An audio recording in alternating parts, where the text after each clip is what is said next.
Pensar. In a strong yet measured response, economic ministers of the ASEAN bloc have announced they will not take retaliatory action against the United States, despite Washington's sweeping new tariffs. After a special video conference meeting, the ministers expressed deep concern over the US's unilateral tariff moves, specifically those announced on April the 2nd and the most recent suspension on April the 9th. ASEAN, which collectively stands as the world's fifth largest economy, says it's ready to engage in dialogue instead of confrontation. The meeting was chaired by Malaysia's Minister of Investment, Trade and Industry, Tengku Zafrul Aziz, as Malaysia currently holds the rotating chair of the 10-member bloc. Meanwhile, China is also weighing in with talks in Minister Zafrul's. China's Commerce Minister Wang Wentao signalled Beijing's readiness to cooperate with ASEAN, vowing to address trade concerns through equal-footed dialogue and to safeguard the global multilateral trade system in the face of US actions.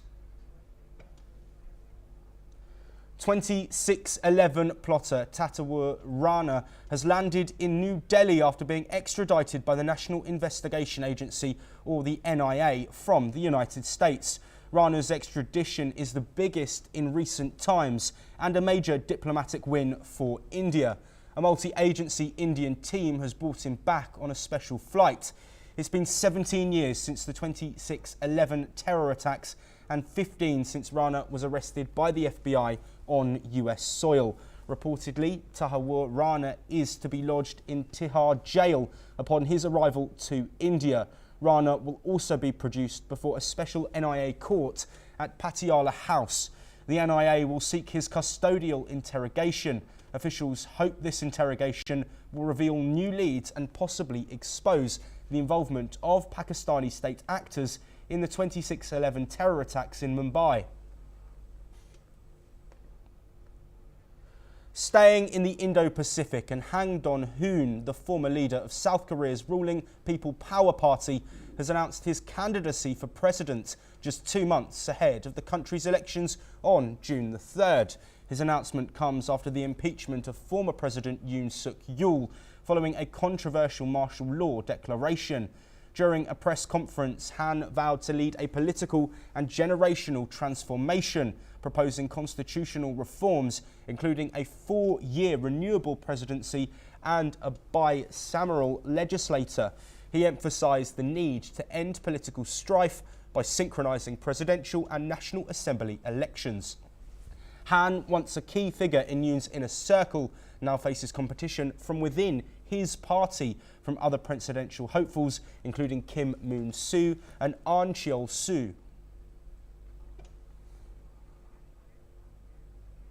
Staying in South Korea, and in a significant move, South Korea announced it has imposed sanctions on several entities from Hong Kong and Russia, along with 2 Chinese nationals. These sanctions come in response to their involvement in operating vessels that violate a UN Security Council resolution aimed at North Korea. The resolution is part of international efforts to curb North Korea's nuclear and missile programs, with South Korea taking a firm stance to hold those facilitating these activities accountable. The sanctions are a direct response to violations that undermine global security and efforts to limit North Korea's capabilities.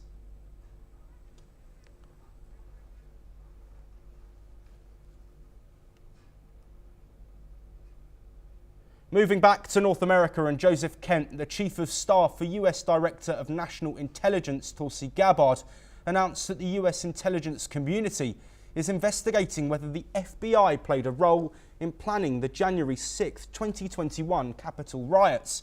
Kent made this statement during a Senate Intelligence Committee hearing on his nomination to lead the US National Counterterrorism Center.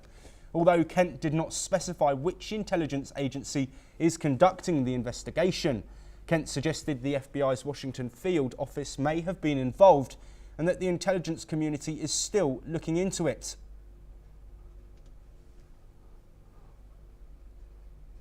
Well, that's all we have time for. We will continue to bring you more of the latest breaking international news very soon.